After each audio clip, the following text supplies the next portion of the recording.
یہ اگر اس کو کوئی غلط فہمی ہے نا عالیہ حمزہ صاحبہ کو کہ یہ مجھے خاموش کرا لیں گی تو اپنی یہ جو غلط فہمی اپنی جیب میں رکھیں. میں آپ کا لحاظ کر رہی ہوں بیکاز میں دکھانا چاہتی ہوں کہ یہ ہے یہ جو پڑھی لکھی اپنے آپ کو منہ ڈنگا کر لینا بی مجھ سے آپ شین اور میم کے بیچ میں یہ ہے شرم سے ڈوب مرنا چاہیے رہے گی کہ ویسے یہ کچھ نہیں کر سکی تو آج خاموش خاموش خاموش بہیو یور سیلف خاموش. یہ دیکھیے میں اسی لیے ان کے ساتھ نہیں بیٹھنا چاہ رہی تھی. آپ جو کل کو کہیں نواز شریف اور شہباز شریف اس کا مائک بند کیجئے آپ تو ہر پارٹی اس کا مائک بند کیجئے.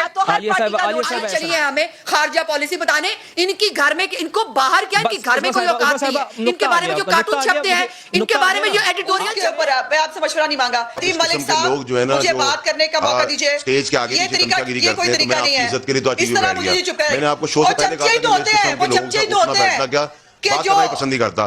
اور اس خاتون کی کریڈیبلٹی پلیز دکھائیں کہ یہ وہ عورت ہے جس نے زرداری پارٹی کے اندر بیٹھ کر نواز شریف کو دعوت اپنے بہت سارے ایشوز ہیں جس کے فائنینشیل بھی ایشوز ہیں جس نے جھوٹ بولا ہوا ہے الیکشن کمیشن میں جواب دو جا کے تمہاری کریڈیبلٹی کیا ہے. جس عورت کو زرداری کی پارٹی میں بیٹھ کے نواز شریف کو جو غدار کہتی رہی وہ آج اس پارٹی جو اپنی شادیاں تک چھپاتا ہے جس کو الیکشن کمیشن ڈھونڈ رہا ہے وہ بات مجھے کریڈیبلٹی بتائے گا. السلام علیکم. آج کی ویڈیو میں جو آپ دیکھنے جا رہے ہیں وہ صرف بحث نہیں بلکہ ایک ایسا تصادم ہے جس نے سب کو ہلا کر رکھ دیا.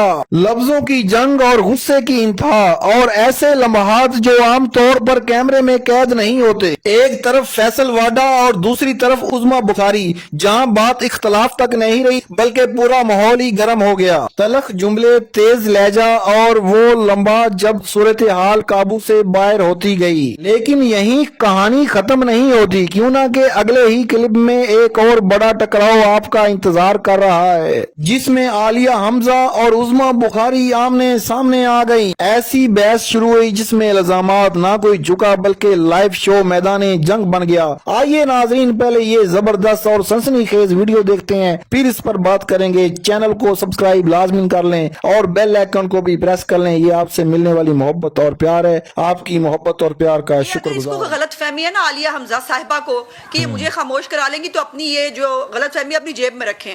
میں آپ کا لحاظ کر رہی ہوں بیکاز میں دکھانا چاہتی ہوں کہ یہ ہے یہ جو پڑھی لکھی اپنے آپ کو منہ ڈنگا کر کے انگریزی بول رہی تھی ان کو مینرز ہی نہیں ہے کہ کسی کی بات سننے. جب آپ کو بڑا شوق ہے سوال پوچھنے کا پھر جواب بھی لے لینا بی مجھ سے آپ. شین اور میم کے بیچ میں یہ ہے نا شین یہ میم کیا بتتا ہے شیم. ان کو شرم سے ڈوب مرنا چاہیے. کب سے لگی ہوئی ہیں شین میں سے میم نکلے گی فلانی نکلے گی اپنی پتہ کرو. وہ جس کی آپ نمائندہ تھی نا وہ جہانگیر ترین جو پی ٹی آئی کا ٹی تھا وہ بھاگ گیا وہ نکل لیا اس کی فکر کرو. ہماری فکر کرنے کی ضرورت نہیں ہے. یہ ہم نے کیا کرنا ہے وہ ہم خود کر لیں گے. یہ تمہاری حسرت ہی رہے گی کہ ویسے یہ کچھ نہیں کر سکی تو آج خاموش خاموش خاموش بہیو یور سیلف خاموش. یہ دیکھیے میں اسی لیے ان کے ساتھ نہیں بیٹھنا چاہ رہی تھی. آپ جو کل کو کہیں نواز شریف اور شہباز شریف اس کا مائک بند کیجئے. آپ تو ہر پارٹی اس کا مائک بند کیجئے. عالیہ صاحب ایسا نہ کریں پلیز. اس کا مائک بند کیجئے. میں نے آپ کی بات یہاں پہ سب نے آپ کی بات سنی ہے. ان کا وقت ہے انہیں بولنے دیں. عالیہ صاحب انہیں بولنے دیں. تو ان کو کیا کیا کہتی رہی عالیہ صاحب ان کو بولنے دیں. دیکھیں پورا وقت نمائندہ بنی ہوئی ہیں اور آج اگر آ کر شہباز شریف نے اپنا نمائندہ الگ کر لیے تو آپ کا کیا پرابلم ہے؟ ان کو بولنے دینا. عالیہ صاحب ان کو بولنے دیں. وقت آپ کو میں نے پورا دیا. کس کی بھی ہے عالیہ صاحب پلیز پلیز کوئی بات نہیں وہ کس کی بھی ہے وہ کس کی بھی ہے. ان کو پیٹرول کی قیمت بھی پلیز پلیز آپ بھی نہیں آپ کو خاموش تو کرائیے نا. آپ ان کا مائک بند کیجئے. دس از نو وے نہیں دس از نو وے. آپ سے میری گزارش وہ ذاتیات پہ گئی ہے نا وہ ذاتیات پہ گئی ہے. نہیں یہ نہیں ہوتا. یہ ہم نے بہت برداشت کر لیا. اب جو یہ کریں گی ویسے اس سے زیادہ برداشت نو یہ کوئی طریقہ. میں نے اسی لیے کہا تھا جاہل خاتون کے ساتھ نہ بٹھائیں. ان کو بیچاری کو اس بیچاری کو اٹینشن سیکر ہے اس اٹینشن سیکر کو ہمارے ساتھ بٹھا کے آپ اس کا پروفائل بنانا چاہ رہے ہیں. اب کیا کریں میں اور قادر مندوخہ شرم سے ڈوب ہی مر سکتے ہیں. خارجہ پالیسی آپ کی بے کیا کون سے جھنڈے گاڑ اس خاتون کے ساتھ اس کا مائک بند کیجئے. پہلے آپ اس کا مائک بند کیجئے. یہ کوئی طریقہ نہیں ہے. You should intervene. اس کا مائک بند کیجئے. اس کا مائک بند کیجئے. اس کا مائک بند کیجئے. اگر اس کو مینرز نہیں ہے اگر یہ کچی جماعت سے اٹھ کے آ گئی ہے اس کو تمیز نہیں ہے ٹی وی پہ بیٹھ کر دوسروں کی اگر بات کرنے کا بڑا شوق ہے جواب لینے کی ہمت نہیں ہے اس کا مائک بند کیجئے. نہیں بات غلط ہے. آپ اگر وہ چاچا کرنا بند نہیں کر رہی تو آپ کو ان کو بند کرنا چاہیے نا. آپ کو ان کو انٹروین کرنا چاہیے. مائک بند کر دیا پلیز. آپ اپنی جلدی سے نقطے پہ آئیں. उनको गुजारिशों का असर नहीं होता, इन सबकी दवाइयां आगे पीछे हो जाती हैं, ये बेचारे सेंसेस में तो होते नहीं है, मैं क्या करूं। ये ब्लूमबर्ग की रिपोर्ट है मेरे पास, जिसमें ब्लूमबर्ग ने, बाय द वे इसमें इंडिया हमसे ऊपर है 42 पे, पाकिस्तान 43 पे। ये ब्लूमबर्ग की रिपोर्ट है जो कोविड के हवाले से उन्होंने पूरी दुनिया की शाया की है, पहली बात। दूसरी बात, असद उमर साहब का ये मेरे पास स्क्रीनशॉट मौजूद है, जो उन्होंने कहा कि 18 अरब डॉलर जो है वो PMLN अपने दौरे हुकूमत में छोड़ के गई थी, और जब वो 6 महीने बाद उनको रुखसत फरमाया गया तो उस वक्त 8 अरब डॉलर जो है वो उस मुल्क में रह गए थे। अब मुझे ये बताइए, हमें जो है वो बातें करने वाली और वो जो है वो ये अपने गिरबान में तो झांके, जो कोरोना के पैसे खा गए हैं, जो कोरोना फंड खा गए हमें, जो हमें ज़कात और खैरात और उसके इसमें मिला था, इन्होंने वो भी नहीं छोड़ा।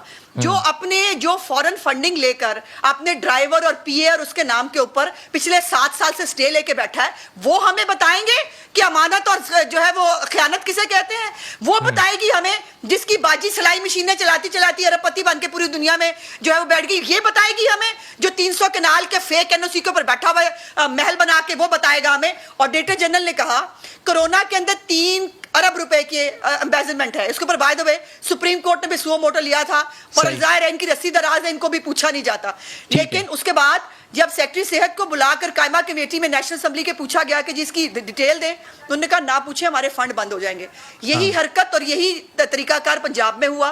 पंजाब के ऑडिटर जनरल की रिपोर्ट कहती है कि हमारे पैसे खा गए, इन्होंने मशकूक और गलत दवाइयां खरीदी, इन्होंने गलत जो है वो पर्चियां काट के उसके अंदर पैसे खाए, और ये सब ऑडिटर जनरल कह रहा है इनके दौरे हुकूमत में, ये मैं नहीं कह रही, ये ऑडिटर जनरल कह रहा है। पहली बात। दूसरी बात ये है कि जो वो पर्चियां जो है ना, हम तो पर्चियां लेके जाते थे, एडा बड़ा पर्चा लेके जाते हैं, और कौन सी तकरीर बगैर पर्चे के की है। इमरान खान ने पर्चा लेके जाते हैं, फिर भी जर्मनी और जापान की सरहद मिल जाती है। पर्चा लेके जाते हैं, फिर भी पता नहीं चलता कि उसामा बिन लादेन को जो है वो किसने ठहराया हुआ था मुल्क के अंदर। पर्चा लेके जाते हैं, फिर भी पता नहीं चलता कि ISI जो है उसको जो है अलकायदा ISI ने बनाई थी। ये इमरान खान हमें खारजा पॉलिसी बताते हैं, और सबसे अच्छी खारजा पॉलिसी है, उम्मत मुस्लिमा का लीडर जो है वो घर बैठा रहता है, और वो कहता है या धूप में गैरत जो है वो अपनी उसको धूप लगवा लो आधे घंटे के लिए, जुम्मे को खड़े होके, वो भी खत्म हो जाती है। और सलामती काउंसिल में ना अफगानिस्तान के इशू में इनको बुलाया जाता है, और ना कश्मीर के ऊपर 14 मुल्क ये इकट्ठे नहीं कर सकते रेजोल्यूशन फाइल करने के लिए। आई चली है हमें खारजा पॉलिसी बताने, इनकी घर में, इनको बाहर क्या, इनकी घर में कोई औकात नहीं है। इनके बारे में जो कार्टून छपते हैं, इनके बारे में जो एडिटोरियल छपते हैं इमरान खान के, वो मैं आपको सुना। अभी आपने देखा आलिया हमजा और उज़मा बुखारी के दरमियान टकराव, मगर असल हंगामा अभी बाकी है। अभी सीन बदल रहा है और मैदान में आ रहे हैं फैसल वाडा, जहां माहौल पहले से भी ज्यादा गर्म होने वाला है। नाज़रीन, आपसे मेरा एक सवाल है कि क्या सियासतदानों को इस तरह की गुफ्तगू जेब देती है? आप अपनी राय का इजहार कमेंट में जरूर लेकिन मेरे ख्याल से उस घटिया लेवल पर आप ना जाए तो बेहतर ही है। उसके ऊपर मैं आपसे मशवरा नहीं मांगा, उस स्टे उठाने की बात करें 23 फॉरेन फंडिंग अकाउंट, देखिए नदीम मलिक साहब, मैंने जिसके आपको ना अंदर पहले जो है कहा वो था कुछ इंडियंस का, एक हुक्मरान पार्टी का फेडरल मिनिस्टर, ये जब आप इस किस्म के लोग जो है ना, मुझे बात करने का मौका दीजिए, स्टेज के आगे पीछे चमचागिरी करते हैं, तो मैं आपकी इज्जत के लिए तो टीवी में बैठ गया। मैंने आपको शो से पहले कहा था कि मैं इस किस्म के लोगों का उठना बैठना क्या बात करना ही पसंद नहीं करता। और इस खातून की क्रेडिबिलिटी प्लीज दिखाएं कि ये वो औरत है जिसने जरदारी पार्टी उस पार्टी के अंदर बैठकर नवाज शरीफ को दर्द अपने बहुत सारे इश्यूज हैं, उसने जिसके फाइनेंशियल इश्यूज हैं, जिसने झूठ बोला हुआ है इलेक्शन कमीशन में, जवाब दो जाके, तुम्हारी क्रेडिबिलिटी क्या है? जिस औरत को जरदारी की पार्टी में बैठ के नवाज शरीफ को जो गद्दार कहती रही, वो आज उस पार्टी जो अपनी शादियां तक छुपाता है, जिसको इलेक्शन कमीशन ढूंढ रहा है, वो बात मुझे क्रेडिबिलिटी बताएगा। लोगों से ना बिठाएं, क्या बात है? आगे पीछे कुछ नहीं है इनका सियासी स्टेक है, करो। तुम्हें चाइना के हीरो को बुलाया किसने? आपको इतना ख्याल रखना पड़ेगा इनका के लिए। ये थोड़ी कल सरदारी पार्टी के अंदर बैठे हुए आज नवाज शरीफ पार्टी बैठे, कल हमारे को टिकट लेने आ जाएंगे, हम भी टिकट नहीं देंगे। इस किस्म के लोगों को, इस किस्म के लेवल के लोगों के साथ बिठाएं, सर मुझे ना बिठाएगा। मैं तो आज आपकी इज्जत की खातिर चुप कर गया। मैंने आपको आने से पहले, बैठने से पहले कहा कि इस किस्म के लोगों के साथ मैं मुनाफिक नहीं हूं। मैंने आपको कहा था एक नई दरखास्त है आपसे कि खातून के साथ इज्जत से पेश आना चाहिए। तमीज़े का खातून करेगी तो खातून का ये थोड़ी है कि राइट है कि सर वो सर पे बैठ जाए। लबास का चुनाव मुनासिब रहना चाहिए। जैसी बात करोगे वैसा आप जवाब एक लोगे। पार्टी में थी जिसमें आप नवाज शरीफ को गद्दार कहती थी, आज आप कह रही हैं कि हम गद्दार हैं। तो भाई जिस औरत की सियासी क्रेडिबिलिटी नहीं है, जो जिसका कोई लेवल नहीं है, ना वो एमए है ना वो एमपी है, उससे मुझे आप क्यों उठा रहे हैं? और उससे आप मुझे बोल रहे हैं ये हमारी तकदीर के फैसले करें, ये हमारे मुस्तकबिल के फैसले करें। नाज़रीन, उस्मा बुखारी एक खातून है और खातून का अदब करना हर मुसलमान पर एक इखलाकी फ़र्ज़ है। तो नाज़रीन, मगर खातून को भी चाहिए, एक औरत को भी चाहिए कि वो अपनी इज़्ज़त उसने खुद करवानी होती है। इस तरह की नाज़ेबा गुफ्तगू करना नामुनासिब है, और वो भी एक माशरे में जिस माशरे में इस्लाम को बहुत संजीदगी से लिया जाता है, दीन की चीज़ों को बहुत संजीदगी से लिया जाता है, उस माशरे में इस तरह की गुफ्तगू करना मेरे ख्याल में नामुनासिब है और बल्कि गैर इखलाकी भी है। आपको नाज़रीन पता है कि फैसल वाडा जो थे वो पहले इमरान खान के बहुत ही ज़्यादा वफादार, बल्कि इमरान खान को अपना सियासी बाप कहते थे। मगर अचानक ऐसा क्या हुआ कि इनको अपना रुख चेंज करना पड़ा और इमरान खान को खैर बात कहकर एक नई अपना जो है सियासी मुस्तकबिल इन्होंने बनाया। इनका जो सियासी मुस्तकबिल है वो वही है जो शेख रशीद का था। नाज़रीन, हर दौर में एक स्टेबलिशमेंट का टॉप लाजमी होता है। इस वक्त भी जो फैसल वाडा खबरें देते हैं या फैसल वाडा जिस बलबूते पर सेनेटर बना है, वो सिर्फ आपको पता है कि वो स्टेबलिशमेंट है। जब स्टेबलिशमेंट का हाथ इन लोगों से उठ गया, ना इनकी हुकूमत रहेगी ना ये खुद रहेंगे। उसकी वजह ये है कि ये किसी की गोद पे बैठ कर आए हैं। जो किसी की गोद पर बैठता है या किसी विसाखियों पे चलता है, वो ज्यादा देर नहीं चल सकता। जब उसका दिल चाहेगा वो अपनी विसाखियां वापस ले लेगा। हमेशा वही इंसान कामयाब होता है जो अपने पैरों पर खुद चले।